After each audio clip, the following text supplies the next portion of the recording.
What is good, everyone? Welcome to this video. I'm Charlie from Conscious Creation, and in today's video I'm going to be sharing with you how I managed to heal myself mostly along this healing journey and get to a place where I can actually help people to heal. So I haven't really planned this video, so I'm just going to kind of wing it and see what comes out. But I'm also giving away a free distance healing this week, so for your chance to win that, all you need to do is comment "I am healing" below.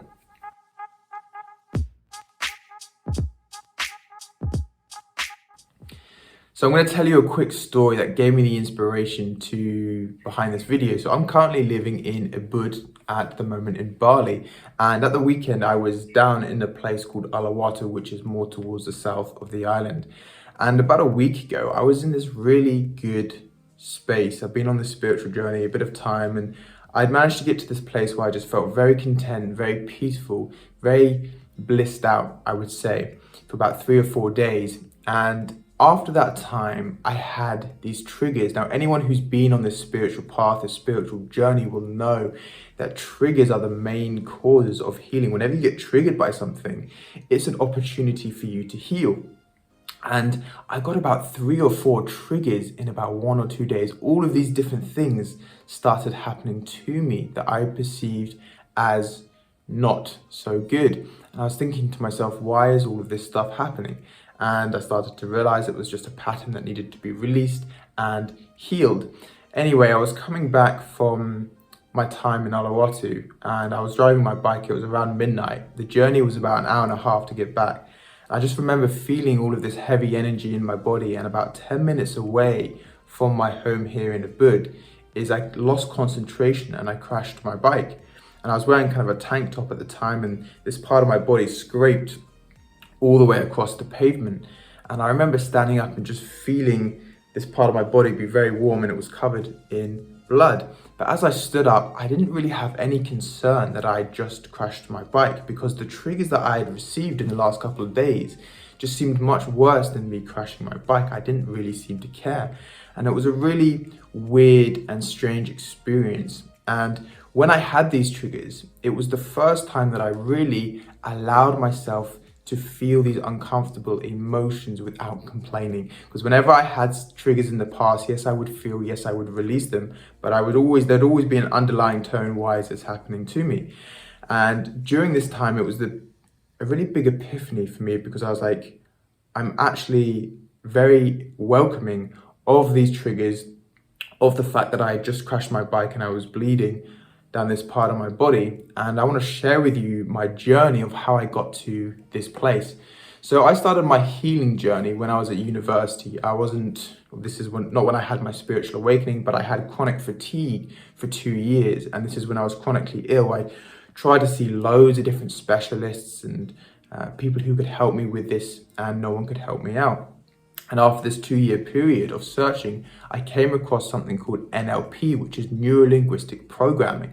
And I managed to heal myself in a couple of weeks using the tools that they gave me. And this was the first step in my healing journey to realize that I could self-heal. Then about a year or 2 later, I was working in Bath, and this is when I started to experience my spiritual awakening. I had a Kundalini awakening, and I started my spiritual journey. And the first 4 to 6 months of the spiritual journey was beautiful for me. I was kind of blissed out, and I was like, what is this? This is amazing. This feels great. But anyone who's been on the spiritual journey will also know that soon after that will come things like dark night of the soul, shadow work, trauma, all that kind of stuff that comes up to the surface and to be released. And I started to notice that more triggers, more things would happen to me in my life. Circumstances, I'll do things like plant medicine, certain people, certain situations would really trigger me emotionally to allow this stuff to come up to the surface and to be released. And I noticed that what was actually going on is many of my stuff that we hold within us, traumas and belief systems, are held down by emotions. So when that stuff comes up to be released and healed, that is what is going on. You are releasing this stuff from the body. And things like your belief systems, your perspective, your conditioning starts to shift. How you view the world changes, because you are only looking through a certain lens. And when you go on this healing journey and you're releasing this trauma, releasing the triggers, your perspective starts to change. And therefore your reality starts to shift. So when you actually go through deep healing, it's a massive blessing because many things in your life can shift in a very positive way. And when I went through 2-3 years of this kind of deep healing work, this is what brought me out to Bali, and many of my things in my life started to change. And along my healing journey, I started to realize that we are not our mind, we are not our body, we are our soul. We have a mind, we have a body, but we are spiritual beings. When it comes to things like psychology, people try and use the mind to try and change the mind, and it has its effects, but it's never truly as powerful as it can be. And along this healing journey, I started to notice things like triggers and emotional baggage that would come up and patterns in my mind. If I could use the soul aspect of myself, which of course we all have, and this aspect simply observes the pattern. Oh, I see that pattern in my brain. Oh, I feel that emotion in my body, but I'm not trying to change it. I'm just simply becoming aware of the pattern. As you become aware of the pattern, this is the healing in itself. You start to release it from your body. And it made me think, well, if this soul aspect of mine is the one that is releasing the mind patterns and releasing the emotional baggage in my body, then I must already be healed. Because if this is the one that's doing the healing, the soul is helping you to heal, then you already are healed because you are your soul, you are a spiritual being. And it was kind of this epiphany, which I was like, wow, okay, because we're always on this idea of trying to heal and become a healed version of ourselves. And yes, we release the conditioning, we release stuff from our body, we release those mental patterns. But as soon as we can become conscious of the one behind that, we are already healed because that is the one that is doing the healing for us. And as I started to release more of this stuff from my body, more of this baggage through things like I said, the plant medicine, the triggers, I started to notice that I could hold more light within my body. And along this journey, I was sitting in a meditation one evening and I started to speak something called light language, which is just simply codes of information and light that were able to run through my nervous system, and I was able to speak it out. And it's one of the things that I use to help with healing people. And then about 4 months after doing that, I then was introduced to a healing course called StarMagic, which is basically a non-systematical way of healing.